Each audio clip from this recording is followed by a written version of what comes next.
And yes, we are back. Shout outs to us for making it back. You, me, all of us. And today, excuse me, I'm still kind of getting over a cold. Today we're going to talk about the One Piece Red movie.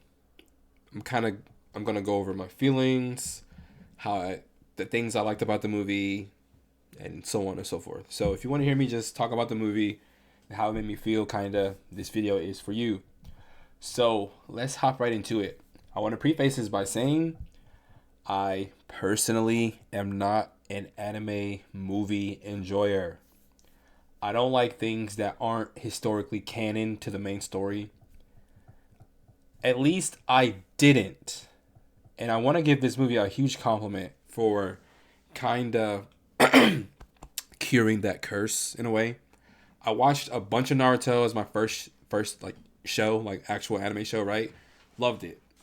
But when I found out everything after, like when Naruto and Sasuke had that fight and he left the village, everything after that that happens in the show basically doesn't matter. And that always rubbed me the wrong way. Like it felt like my time and investment in the show was being wasted. So I really do not like non-canon things. And if I'm understanding movies correctly, most movies are not canon. They will reference things. Maybe sometimes, maybe sometimes you'll get a reference, but like the things that happen in the movie has like no appropriate weight or consequence to the main story. Excuse me. But this movie in particular did one thing really well, and it got me more emotionally invested in One Piece. It made me recollect why I love One Piece. You know, I'm not the biggest One Piece glazer. I'm not going to tell you One Piece is the best thing ever. I'm not going to say One Piece is even like top 3 in my book. One Piece is good for a lot of reasons, right? But One Piece having a show that has over 1,000+ episodes comes with some caveats and consequences, obviously. But that's for another video. So, what would I rate the movie? And did I enjoy it? Yeah, I enjoyed it typically. Like, I say typically. I did it. I didn't enjoy it. I wasn't, I'm not going to say I wasn't expecting to, but I kind of held my own reserves. But yeah, I enjoyed it. And if I had to rate the movie, I would give it a solid 8.5 out of 10. And I actually finished the movie about 2 or 3 days ago. And I wanted to kind of sit with how the movie made me feel. The the core memories it created, the lasting impressions it created. And yeah, I would land 8.5 area. That feels fair to me. Now, the premise of the movie is, in my opinion, it is okay. It's okay. The premise of the movie, Yuta. I mean, if you're watching this, you know what the movie is about. Like, I'm not about to comb over every detail, right? The premise of the movie is okay. It's fine. It's cool. Everyone pulls up. I think the premise of the movie is cool because it allows. And again, I'm not the. I want to say I've watched every canon episode of One Piece. I don't recall too many times Luffy and Shanks got to interact. So this was kind of teasing at them, like the fact that Luffy and Shanks don't really get to interact a lot together, like synonymously. It was cool to basically see them, like, this is probably as close as a viewer could see, at least up until what I've watched of One Piece. And I've watched up into Wano. And maybe they've had interactions in the past on some movie or some manga panel, I don't know. But it was cool. It was cool. Luffy looks up to Shanks for obvious reasons, and Shanks was right there, and that was cool. And this movie existing allowed them to do that, so it gives a thumbs up for me. Now the movie kind of falls apart with one character, and unfortunately, it is the character that it just everything revolves around, and is Yuta. Yuta is I like the aesthetic, I like the character, I like how she's written, I like her voice. I like the music, but I'm biased because I like Otto. I only watched the movie to listen to her, so obviously I'd be biased towards it. But I can understand a lot of people didn't like her, and I'm gonna kind of bring them talk about that. Her origin is pretty run of the mill. Shanks found her in a treasure chest. It triggered a core memory, and it was all good vibes until they visited this island full of singers, and they accidentally I don't know how you like the premise of a civilization accidentally causing its own downfall through the love of music is it's just kind of far fetched in a way. It is, and Gordon was the only one to live. And I don't, yeah, they could have done that better, honestly. And how they handled it, how they handled it, and how it was resolved is it's pretty. I'm not gonna say bad, but it's like it's muddy, you know. So again, assuming you watched the movie, if you haven't, I recommend it. I also want to say I recommend if you're a One Piece enjoyer, you haven't watched the movie. The movie was enjoyable. I would recommend it. Now, assuming you watched the movie, right? Yuta summoned Top Musica on accident. So here's like the main problem. So they was explained to us that you can only destroy this thing when you attack from the Sing world. So that's already like one convolution right there. Like you're making it a whole nother world up based off of power. Like I get we have the mirror world, but that felt a little too much for like a one off. Anyways, so it was explained the only way to defeat the monster once it's summoned, which it did get summoned, is you have to hit it from the same time from the real world and the Sing world. Well, when they defeated it, when Shanks and the crew defeated it the first time, no one was in the Sing world. So how did it get defeated? I mean, yeah, Yuta fell asleep, and so the monster dissipated. But was the premise that because Shanks hit it so hard, it made Yuta more exhausted? She fell asleep. That wasn't really super clear, and it adds confusion. Like that just wasn't clear. It was just like, why even explain? Like the way to defeat the monster wasn't. At least it didn't look like it was consistent. So that's kind of a whatever, you know. It's a movie. It's not canon. It doesn't have to be super strict. But that kind of was like, eh. But what really didn't sit well with me was so Yuta woke up, found out that, and this was portrayed to us as a viewer. She woke up, found that the island that she had just visited was on fire, and the explanation was Shanks did it and left her and abandoned her. Well, it comes to find out, she knew that was all a lie. So the premise of the whole thing, use her power to sing to the world and get everyone into her sing reality. Basically, do a Madara, a worldwide genjutsu, right? That was her plan, to do like a worldwide genjutsu or Kage, whatever her name, whatever. Right? Basically, a made up world, to get everyone in the made up world where everything's good and happy. That was the premise of it. Like the whole movie builds up an hour plus towards that. And then it comes to find out that was a lie. And then it comes to find out she knew it was a lie. So why did you do any of this at all? That's kind of what that's like the it's like when how they stitch that together. It really feels like, so if you knew Shanks really didn't do anything wrong, why do you condemn pirates?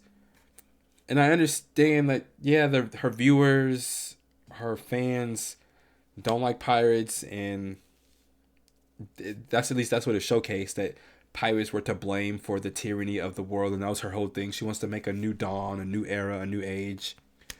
And when she said that, Luffy was like, "What? Huh? What?"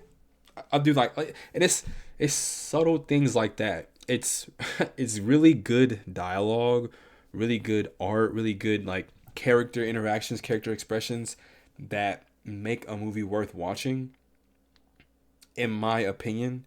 Because if you're watching a movie for the plot, you probably are gonna be disappointed. Because I don't know, I just feel like I don't know. I just that's just how I feel. So that it was cool that every like there was a lot of interactions to be enjoyed here, but the premise of the whole thing kind of fell flat. Again, she was at first it was supposed to be like a revenge scheme for Shanks abandoning her, but she knew he really didn't abandon her, so she had to kind of like double down in a way, like, oh well, now it's too late, now I have to do it.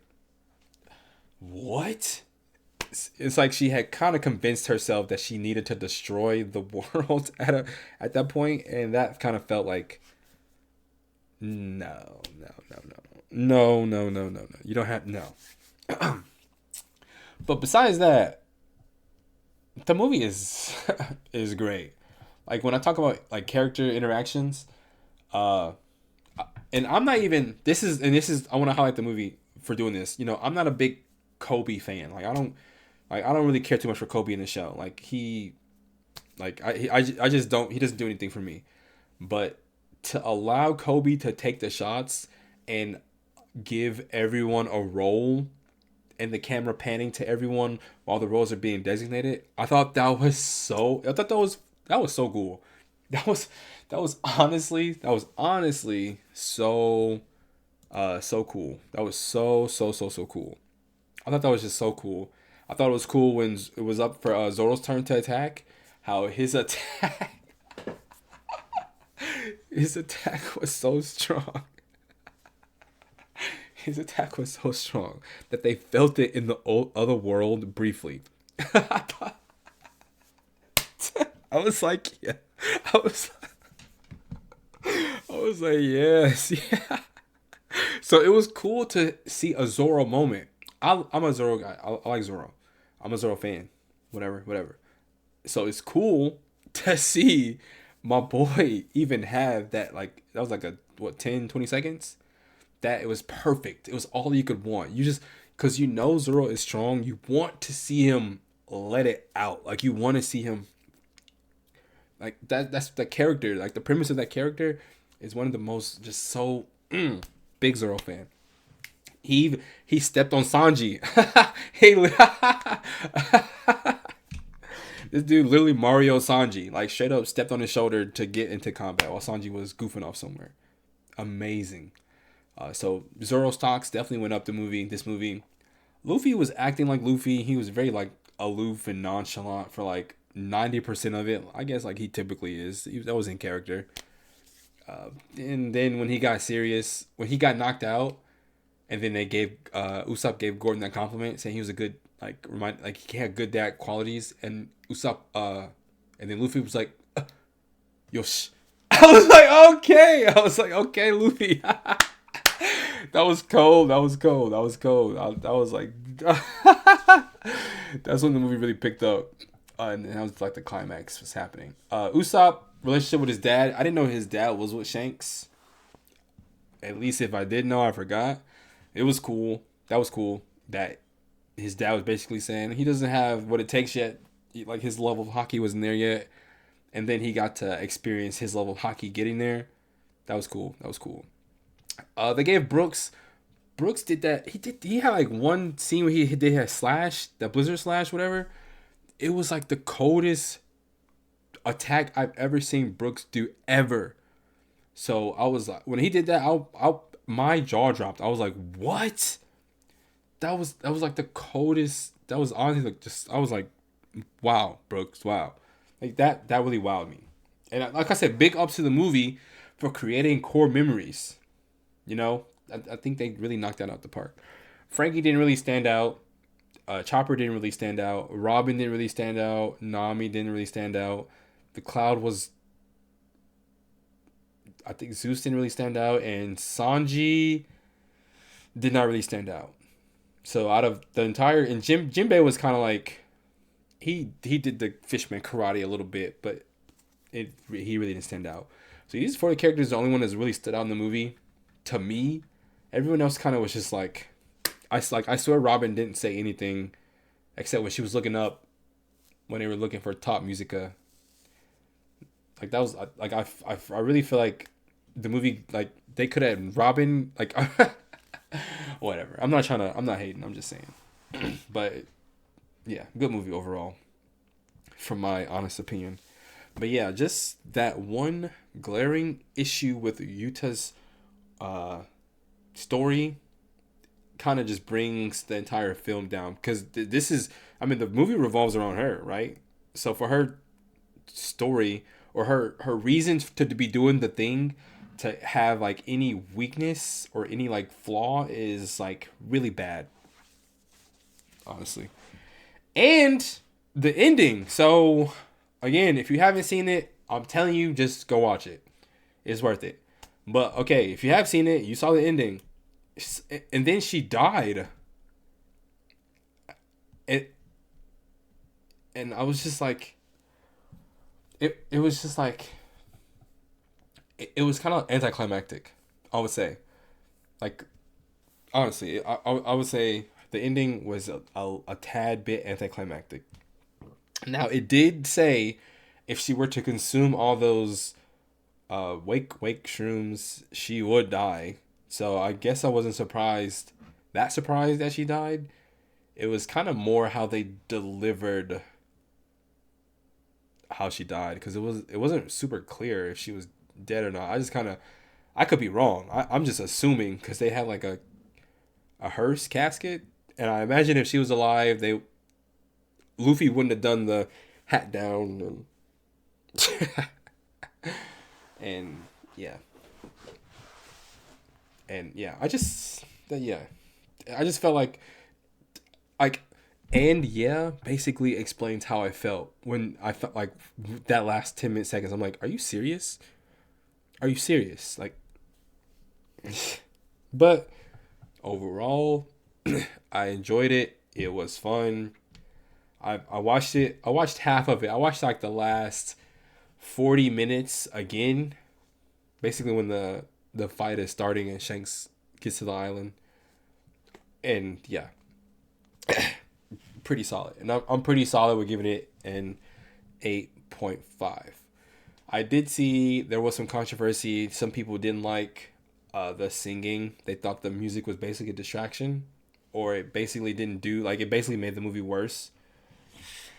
I mean, I can see that, because normally you don't have full on like songs, like songs playing at like every fight scene. You may have music, but you don't have songs. So I can understand that being frustrating and jarring. On my first watch, I mean, when the songs came on, I kind of immediately, because Otto's voice obviously is not Yuta's. They're not the same voice actor. I kind of like, because it's different. You know, your ears immediately perk up and you kind of gravitate towards the music. So if you're not a fan of that music, I can honestly see how that could have been like jarring. Because some people, like, I didn't think about this. Think about this, right? Some people only watch One Piece in dub. And I imagine those songs don't have a dub uh, equivalence, some like a dub equivalency. So if you're hearing that, you're watching that, you're kind of like, what is this? So I can see that. I can definitely see a lot of people being like, what is going on? But I'm not one of those people. I enjoyed it, and I think Otto did a good job overall. You know, every song. So when I listen to the songs separately out of context, I would say, I want to look it up. Let me see really fast which one, because in the movie, Top Musica um had the biggest impression. Tot Musica definitely had the biggest impression in the movie. Maybe because they played it the longest. But when I reacted to these, I want to say Backlight had the biggest impression. I want to hear some of it really fast.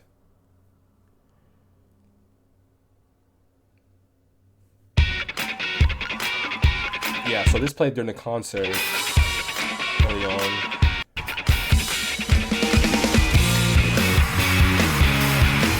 Okay, okay. That was Backlight. Dude. Oh, well, I don't remember if they played Where Winds Meet or wait, where's the name of the song? Oh, Where the Wind Blows. I guess they played it at the end. I was expecting a scene kind of equivalent to like how heavy this music video is. There was like no scene, so maybe they played it during the credits or something, or when I wasn't paying attention. I don't really remember them playing this song, but this song definitely had like the biggest emotional impact out of context. Yeah, but Top Musica stood out the most in the movie, and I think I said that when I reacted to it. Like, it felt like Final Boss music, and yeah, it lived up to that. But yeah, anyways, I like the movie. I give it a solid 8.5. I would recommend. I like the songs. I can kind of see now why Top Musica has all the views. Damn, but New Genesis, okay. No, there I can see which ones had more views and why. Because I honestly do not remember this song in the movie. I honestly do not remember this song in the movie. I do remember that song. Yeah. Anyways, good movie. I'm glad they collaborated with her to do this. Or I don't know who approached whom. I don't know how it works, but I think it's great. It's a great piece of media, great art, great project, great collaboration, great movie, and yeah, I got nothing else to say.